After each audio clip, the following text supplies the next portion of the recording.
اعوذ باللہ من الشیطان الرجیم بسم اللہ الرحمن الرحیم السلام علیکم ورحمۃ اللہ وبرکاتہ۔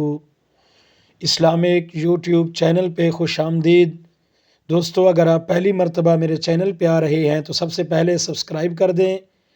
آج کل آپ کو معلوم ہوگا تھوڑی آواز چینج ہے کیونکہ رمضان المبارک کا ماہ مبارک چل رہا ہے، جس کی وجہ سے منزل پڑھنی پڑتی ہے، ذرا آواز چینج ہے۔ انشاءاللہ تبارک و تعالی جیسے ہی آواز اچھی ہوگی آپ کو اچھی سے اچھی ویڈیوز روزانہ کی بنیاد پر ملتی رہیں گی۔ حضرت جابر رضی اللہ تعالی عنہ نے ایک بکری ذبح کر کے اس کا گوشت پکایا اور روٹیوں کا چورہ کر کے سرید بنایا اور اس کو بارگاہ نبوت میں لے کر حاضر ہوئے۔ حضور صلی اللہ تعالی علیہ وسلم اور صحابہ کرام رضوان اللہ تعالی عنہم اجمعین نے اس کو تناول فرمایا۔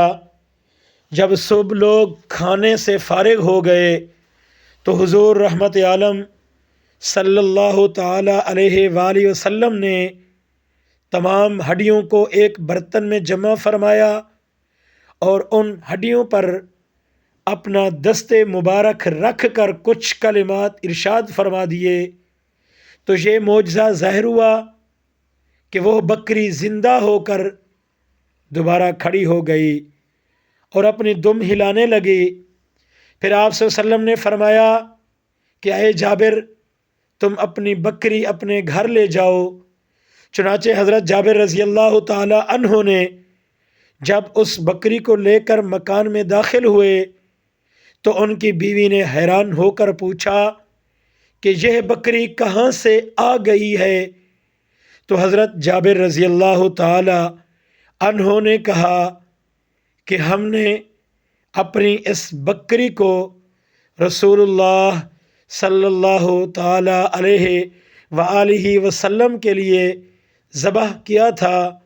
انہوں نے اللہ تعالیٰ سے دعا مانگی تو اللہ تبارک و تعالیٰ نے اس بکری کو دوبارہ زندہ فرما دیا۔ یہ سن کر ان کی بیوی نے بلند آواز سے کلمہ شہادت پڑھا۔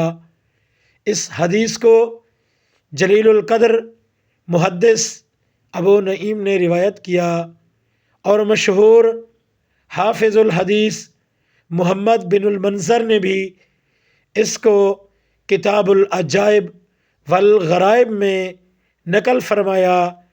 اور دوستو، یہ جتنے بھی نیچے کتاب کے حوالہ جات ہیں یہ حدیث ان سب کتابوں میں موجود ہے۔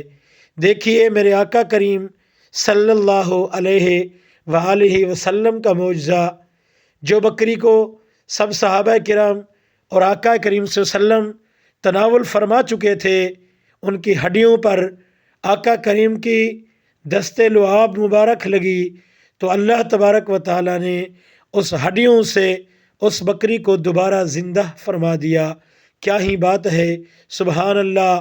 میرے آقا تو سر سے لے کر معجزہ ہی معجزہ پیدا کیے گئے، سر سے لے کر پاؤں تک تنویر ہی تنویر ہیں، جیسے منہ سے بولتی قرآن کی تفسیر ہے۔ محو حیرت ہے زمانہ میرے مصطفیٰ کو دیکھ کر، محو حیرت ہے زمانہ میرے مصطفیٰ کو دیکھ کر، وہ مصور کیسا ہوگا جن کی یہ تصویر ہے، وہ مصور کیسا ہوگا جن کی یہ تصویر ہے۔ دوستو، ویڈیو کو زیادہ سے زیادہ